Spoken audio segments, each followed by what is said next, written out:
Welcome back, Middle Age Grind, coming to you today from the homestead on this Wednesday morning. And we'll be hunkered down today for this hurricane that's coming later.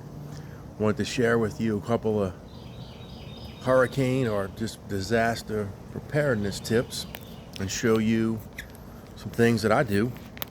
First off, take a look here. This is the progress of the shed. We got some walls going up, got it braced. So hopefully next week we'll have this thing all framed up.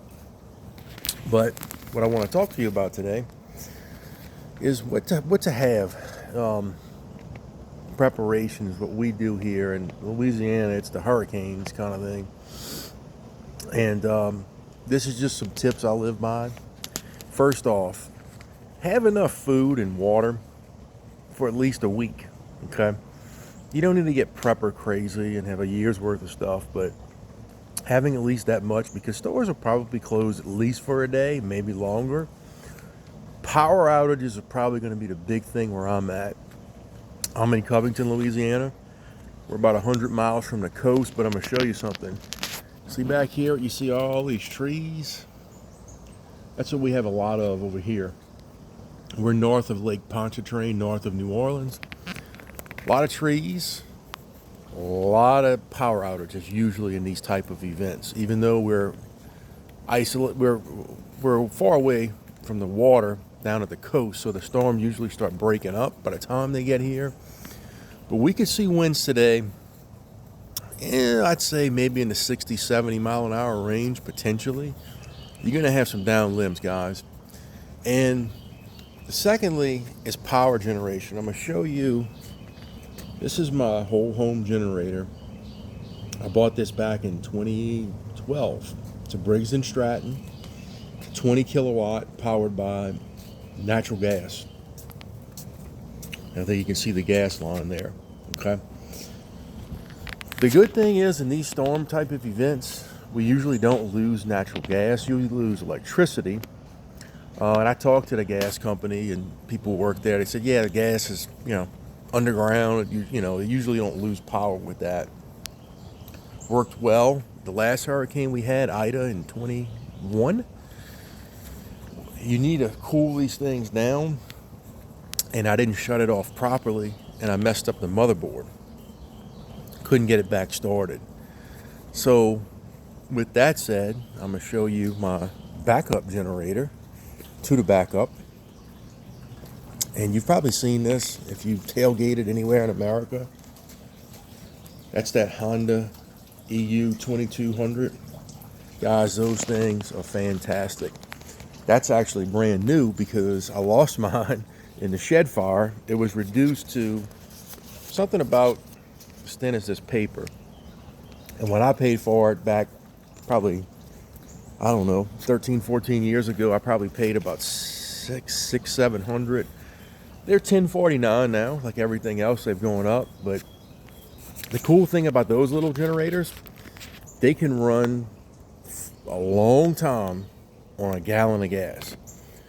And one of the first storms, back in 2012, before I bought the whole home generator, we had a house full of people over, and we were out of power probably 3 or 4 days. That little Honda ran a window unit, it ran my TV and my refrigerator, and charged people's phones, and I made coffee from that little thing. And I keep about 25, 30 gallons of gasoline stored in this little storage area there where I keep my lawnmower. That will last you a week minimum on that, powering those things. And then that window unit, I think it's probably an 8,000 BTU. It's not some huge one. They're quiet, they're efficient, they work great. I mentioned in a previous video, in the last storm, I had a friend of mine, it was my old neighbor, and out of power for a week. Thing is, in the south here, it still gets hot, and I kept in contact with him. He was doing okay, didn't want to come over. He lives about an hour from me. And the day his power came on, poor guy had a heart attack and died right there in his living room. And I think that was just being exposed to the elements for 5 days with no power and a hot trailer. So, that's just some of the things that we do to get prepared for these things. And another thing too, make sure you have enough fuel. Like I said, this is natural gas, that one there. That little Honda is regular gas, so I keep about 30 gallons. I know how long that can last me. We make sure our cars are fueled up. Make sure you have a little bit of cash on hand, because stores, when stuff does start opening, they might not have internet, kind of thing. You might have to use some cash. And if stuff gets hairy where you don't have power for a week, well, then you have to go somewhere else, till things get back to normal, kind of thing. But never really had that happen here where we live. Things will be kind of wonky a couple of days. Hopefully this one isn't too bad. But that's just some of the things we do. And I'll mention this again. Check on your loved ones.